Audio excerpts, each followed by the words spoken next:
Would you like to see a magic trick? Yeah.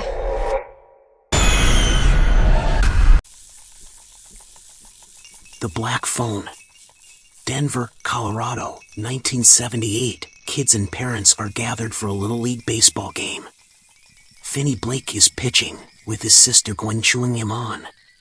Finney manages to throw 2 balls that get strikes, but on the third, another player, Bruce Yamada, hits the ball and scores a home run, letting his team win.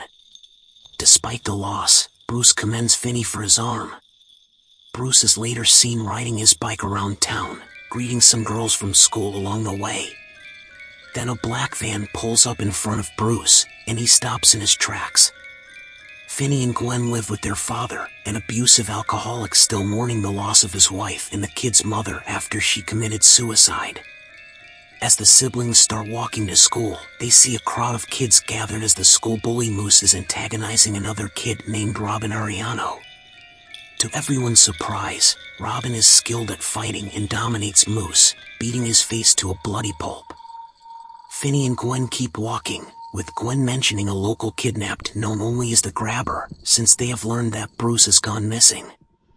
At school, Finney is bullied by 3 boys who follow him into the bathroom and call him names. Robin enters and threatens the bullies if they mess with Finney. Robin also encourages Finney to stand up for himself. Meanwhile, 2 detectives, E. Roger Mitchell and Troy Rude Seal, come to the school and speak to Gwen in the principal's office. Gwen claims she has dreams relating to the missing children taken by the Grabber, but she cannot explain the meaning behind these dreams. The next day, Finney wakes up to find his father beating Gwen because of the cops visiting his job and asking questions regarding Gwen's dreams and the correlation between that and Bruce's disappearance. Gwen breaks her dad's liquor bottle, and he beats her harder. He orders Gwen to say that her dreams are not real, as her mother had similar dreams that were believed to be premonitions. Later on, Robin is riding his bike around the neighborhood. He then turns the corner and finds the Grabber waiting for him, holding black balloons, which were also reported as being seen when Bruce went missing. Parents around the neighborhood are informed about Robin's disappearance. The bullies at school then go after Finney and start to beat him, but Gwen defends him by whacking one bully over the head with a rock, causing him to bleed a lot. Gwen gets kicked in the face, and the other 2 bullies continue to beat Finney. Later during class, Finney is paired up with his crush Donna as his science partner. She offers sympathies for Finney getting beaten. Finney splits from Gwen as they walk home, and he encounters the Grabber's van. He poses as a regular man spilling his groceries, but once Finney spots the black balloons, the Grabber attacks Finney and sprays his mouth with a chemical to knock him out before he's thrown into the van.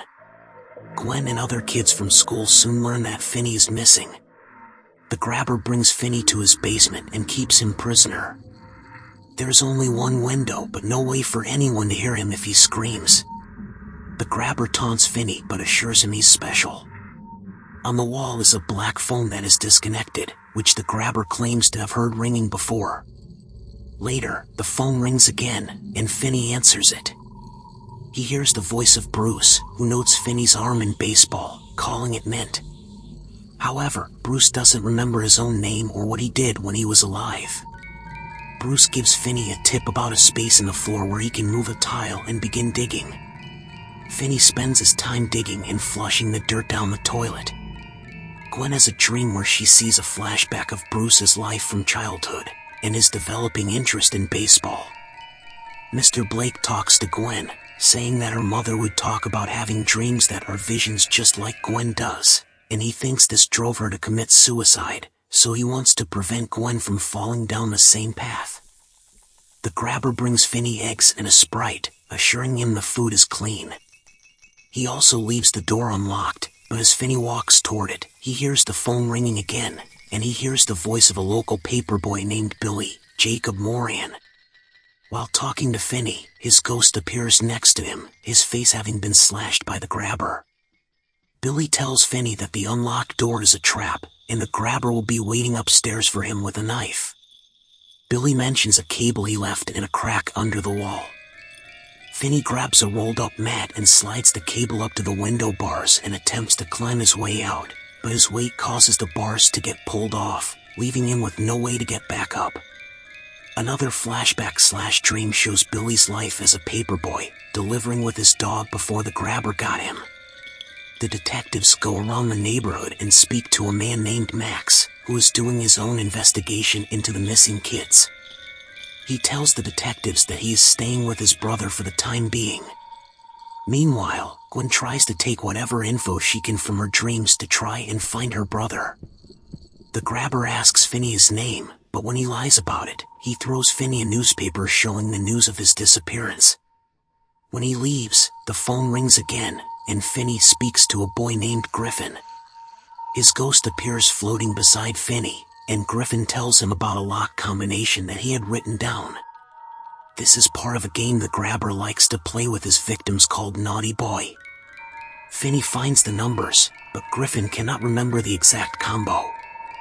While the grabber is sleeping, Finney sneaks upstairs and tries every combo he can think of until he unlocks the door. Unfortunately, the grabber's dog Samson barks at the sound of the unlocking, which wakes up the grabber. Finney runs out of the house and only makes it barely down the street before the grabber catches him. Neighbors turn on their lights, but the grabber threatens to kill Finney right then and there if he makes a sound. He waits until the lights turn off before taking Finney back. The phone rings again later, but this time, Finney hears the voice of a local punk named Vance Hopper. A flashback/dream shows Vance at an arcade where he fought with two kids after one of them messed with his high score. He was arrested shortly after. In the flashback, Gwen finds herself alongside Vance, who is talking to Finney through the police radio, but Finney cannot hear Gwen calling out to him. They end up at a house, where Gwen tries to remember the number. She later rides her bike through the area to find the house and is spooked by the ghosts of the grabber's victims. Finney listens to Vance's advice and finds a space behind the wall where there's a freezer. Finney tries to push through the door as hard as he can, but to no avail. He begins crying, fearing that he will die there. The phone rings one more time, and he answers. It's Robin, and he remembers both Finney and his own life. He tells Finney that he was always his friend, and that now is the time that he really needs to stand up for himself. Robin tells Finney to practice using the phone as a weapon and to fill the receiver with dirt to add some heft to it. Gwen contacts the detectives and goes with them to the address she saw in her dreams. While this happens, Max comes to the conclusion that the missing kids are in the house he is staying in because the grabber is his brother. He goes to the basement and is shocked to find Finney there. Just as Max attempts to help, the grabber kills him with an axe to the head. He goes after Finney, but the boy has utilized all the help from the ghost kids at his disposal. He sets up a rug over the hole he dug, using the cable to trip the grabber and drop him into the hole, where he breaks his ankle after it hits the bars from the window. Finney then begins wailing on the grabber with the phone, and it rings one last time. Finney forces the grabber to hear the voices of his victims taunting him over his demise, and Finney snaps his neck. He grabs a steak from the freezer and throws it to Samson to keep him distracted. The detectives search the house, but find it empty until one officer finds the basement. Instead of finding Finney, the detectives find the bodies of the other 5 boys buried in the dirt. The house where Finney was being held is across the street. He unlocks the door and steps out into the sun, where Gwen sees him and runs to her brother. The authorities take care of the kids, and they are picked up by their father, who tearfully apologizes to both of them for how he treated them. Finney returns to school more confident than before. The other kids see him as a legend for killing the grabber, and the bullies no longer dare to mess with him. He rejoins Donna in science class, but he tells her to call him Finn. In Denver in the late 70s, a serial killer known as the Grabber kidnaps 5 boys. The 6th boy, Finney Blake, is kept in his basement and overhears a disconnected phone on the wall ringing.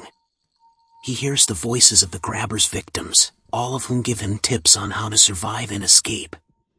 Meanwhile, Finney's sister Gwen attempts to find her brother with the help of her dreams, as she sees visions of real-world events. Finney makes one escape attempt but is quickly caught by the grabber. Gwen manages to find the address to the house in one of her dreams and leads detectives to the house. The grabber's brother Max finds out that Finney is being kept in a basement of his house, but the grabber kills Max before he can free him. Finney utilizes all the assets that the dead kids gave him so he can take on the grabber. He traps him in a hole that he dug and he uses the phone filled with dirt to beat the grabber before strangling him and snapping his neck. Finney exits the house and is reunited with Gwen, while the detectives find the bodies of the other kids. Finney returns to school with more confidence and is viewed as a hero by his classmates for putting an end to the grabber.